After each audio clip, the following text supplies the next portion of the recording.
What's up, beautiful people? Today we're going to be checking out a video by Candace Owens. As you know, she's back again causing trouble. This one is titled Candace Owens Ends Nancy Pelosi's Career with an Explosive Speech. I'm interested. Let's get to it.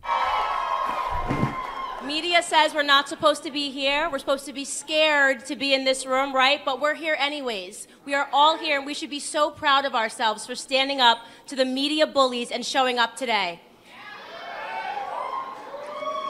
You know, I have to tell you guys, I started this morning like I start every morning, and I want to really take a serious moment to talk about something that pulled at my heartstrings this morning and almost brought me to tears as I was reading the news. I was reading a story about a young boy named Tyshawn Lee, a name that people won't be familiar with, not a name that spread all across the nation instantly.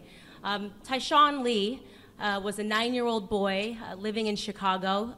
He left his grandmother's house because he wanted to go play basketball in the park, and he was playing basketball by himself in the park. Tyshawn Lee was approached by an adult man who came up to him playfully and grabbed the ball and began playing with him. And then eventually this older adult man lured him away from the park with the promise that he would take him to the store and buy him whatever he wanted. So he followed this adult man into an alleyway, and he was instantly, Tyshawn Lee at 9 years old, shot point blank a few times and murdered. He was murdered, it was gang related. They were after his father, so this was a gang hit to go after this young boy. Disaster, an absolute sad disaster that brought tears to my eyes because he was... Had nothing to do with it. That's crazy. After this young boy. Disaster, an absolute sad disaster that brought tears to my eyes because he was only in the 4th grade. Yeah. You know, unbeknownst to most of this world, this story happened, and the reason that we don't know about it, the reason that there was no wall-to-wall coverage and national sensation about this story by the people who claim to care about the senseless ending of Black lives is simply because it didn't fit the media narrative. That's it. He was killed by another Black man, so it didn't fit the media narrative to be outraged about this story. Black on Black crime is something that our media tells us that we're not allowed to talk about.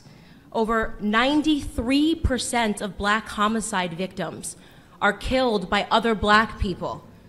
We are not supposed to be outraged, and we're not told to remember the names of those victims.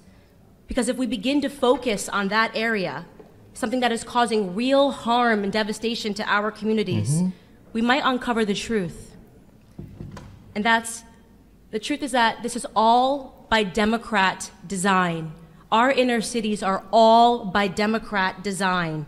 Like Chicago, like Baltimore, and like Detroit, they have been run by Democrats for decades. We have been made to believe that the conditions in our cities are normal. We're supposed to turn a blind eye to the corruption, to the crime, to the gangs, and instead focus on what our media deems of more importance. We are instead told that we should be focusing on white people. Yeah. We're supposed to be reactive and angry and fearful about white supremacy, when in fact, it is liberal supremacy that is harming our communities. You see, this is why they hate her, because she speaks like this and she says actually the truth. This is actually true. We've seen data, even though it's not being publicized in the Western media or in the mass media, but we've seen data that what she's saying is actually true. I say this all the time. You show me a neighborhood where there are liberal policies that reign supreme, and I will show you a neighborhood where Black Americans are struggling in this country. For decades, we have been disrespected by the Democrats. We have empowered their party, lined the pocket of their politicians, and we have gotten positively nothing in return for our blind allegiance and faithfulness. I've recently begun to immerse myself, as I told you all yesterday, in old videos and interviews of Dr. Martin Luther King Jr. And I came across an interview of him from 1964 where he was underscoring the problems that were in Black America at that time, and here's what he mentioned. I will quote: school dropouts, crime rates, illegitimacy, rioting, and other social evils, end quote. I find that list to be really interesting because he spoke that list 55 years ago. And yet today, across all of those categories, we not only have the exact same problems, but the problems have worsened. How is that possible? How is that possible in a society that has experienced so much social progress that we are seeing a decline in the Black community? The statistics of illegitimacy, crime rates, and illiteracy have worsened since the time of segregation and Jim Crow. In that same interview, Dr. King said something that I thought was timeless. He said, "It is both socially and morally suicidal to continue a pattern of deploring effects while failing to come to grip with its causes." This is reminiscent of Albert Einstein's famed quote, "Insanity is doing the same thing over and over again and expecting different results." Possibly speaking to the predicament that we are in today, their words are timeless because for the last 6 decades, Black America has found itself in a rhythm of insanity, voting for the same party over and over again and expecting different results. It is, in my opinion, both socially and morally suicidal that we continue this pattern. Democrats have looked at us in the face and they have sold us worthlessness. They have told us that we cannot, that we need more government assistance, more handouts.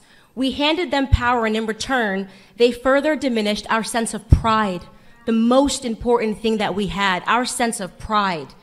We allowed their governments to victimize us through the expansion of welfare policies. We allowed them, most importantly, to remove the fathers from our homes, removing the backbone of our families. They knew, the Democrats knew that without stable households, our children would pursue that paternity elsewhere. They knew that our children would run to the streets. They knew that our youth would grow up and begin to mirror themselves after rappers and basketball players rather than men of high intellect and values and more attainable goals.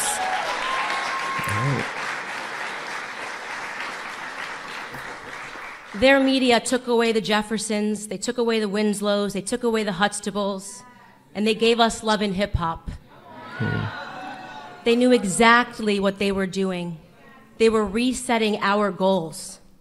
But what they didn't know, what they could have never predicted, was that we might wake up to it one day. Honestly, I love Candace for this. This is a very good speech. I love it. In 2015, when a man with crazy hair and a beautiful wife came down the escalator at Trump Tower, we were at the beginning of a shift. And I'll tell you honestly, I wasn't sure about him. I wasn't sure when he first came down the escalator. I said, isn't that the guy that says you're fired? Is he really running for president? But then an incredible moment happened. In August of 2016 in Michigan, everything changed for me when that same man did something that I believe will forever be recorded in Black history as a turning point for our community. That Republican candidate got on stage, he boldly looked Black America straight in the face, and he asked us, "What do you have to lose?" The courage of that moment, the courage for a man to challenge us to look around at our communities and to just acknowledge it, to be real, to be honest with ourselves, to acknowledge the filth of our communities and our inner cities, to acknowledge the state of our broken culture, our broken school system. He forced us to stop accepting excuses.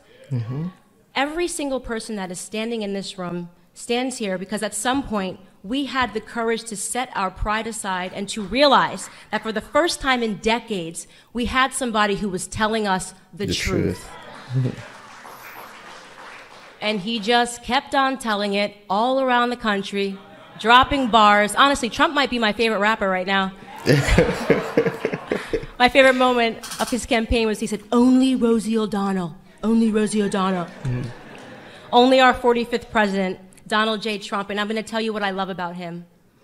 I get that question all the time, Candace. What do you love about Donald Trump? What I love about Donald Trump most is his audacity. The audacity that it took to stand up and look Black America in the eye.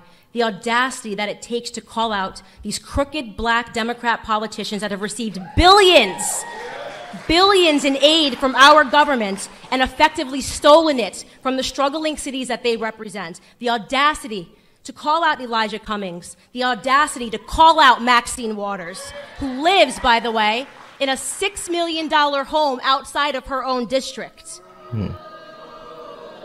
President Donald Trump has both the outside of her own district spine and the audacity to save Black America. It takes a lot of guts, and we all know this. When you wake up as a Black American and you realize the truth and you have the courage to speak out about it, the racist leftist media will attack you. CNN is a racist network, in my opinion. I hope they won't sue her for defamation. You know, like they did Sue Fox. They could. I've watched them over the past year sanction the violence of Antifa against Black conservatives. They have referred to all of us last year in the same exact room. CNN referred to all of us as paid puppets. They said we were paid to be in this room. They did. Because they cannot fathom that we would ever have the courage to stand up and to tell them no more. No more victim narrative, CNN. No more victim narrative, MSNBC. No more telling us that we cannot do something because of the color of our skin. No more fear politics. No more attempts to scare us into voting for you. No more lies. No more half-truths. They attack the one president that has done the absolute most for Black America than any president in American history because they are scared. And I'll tell you what they're scared of. They are scared of no longer being able to control us. They are scared that we are actually waking up to everything that they have done to us. Mm-hmm. It was Clarence Thomas, Supreme Court Justice Clarence Thomas, in 1991 who warned us against what the Democrats and the media would do to Black people like us. This is what he said, quote, "This is a circus. It's a national disgrace, and from my standpoint as a Black American, it is a high-tech lynching for uppity Blacks who in any way deign to think for themselves, to do for themselves, to have different ideas, and it is a message that unless you kowtow to an old order, this is what will happen to you.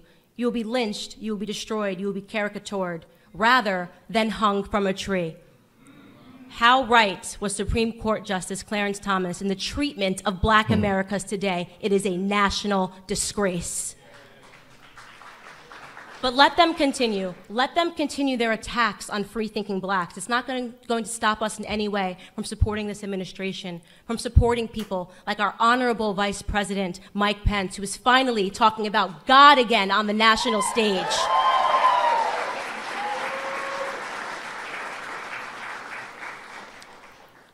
President Trump views us as Americans. And the answer, of course, to that question is that we had absolutely nothing to lose from taking a chance on him, and now we're winning. We want Trump. We want the victor narrative. We want opportunities. We want to be viewed as Americans first and foremost. And you know, I rarely give him credit, but maybe former President Barack Obama said it best in his Harvard Law School paper when he wrote, "The American dream is to be like Donald Trump." Oh, okay. We want the American dream. Thank you guys so much for being here, and get ready to see the man himself. Oh my goodness. That was good. Trump is right there? Oh, Trump isn't.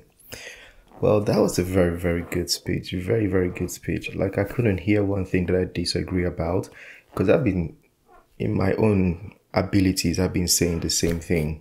You know, Black Lives Matter, everybody around the world, they were talking about it. Then how about the black on black crimes that happen every single day? There are literally places where they tell you there's shootings and killings and stabbings and different things happening every single day. All these people that's evolved to speak about Black Lives Matter, why don't they speak about this one? You know, even the policies, they talk a lot about diversification. Diversity. The diversity basically is disrespectful, because it's like you're not qualified, so we'll just throw you in to show that we have different people in the organization. If you really respect people, let them walk up to the qualifications. Let them be qualified to do the task, not including them because they're different from other people. It doesn't make any sense. The whole diversity thing in workplace where they are trying to put Black, Latino, they always do that. Black, Latino, then they speak about gender. They say, well, we're a mixed and diverse company, blah, blah, blah, blah, blah. We welcome everybody. No, that doesn't make sense. Let people who are qualified work for you. Simple. That's it. Yeah. Candace Owens, she said everything. She nailed it. Like, I do not disagree. People might smoke her for that. You know that black people were there, and young black people were there to hear her speak like that, and they were also applauding her for speaking like that. So I like it. This is the end of this video. Share your thoughts as well. Smash the like button, subscribe if you're new to the channel, and I'll see you on the next one. Have a wonderful day. Peace. I made this bed on my own, bed on my own.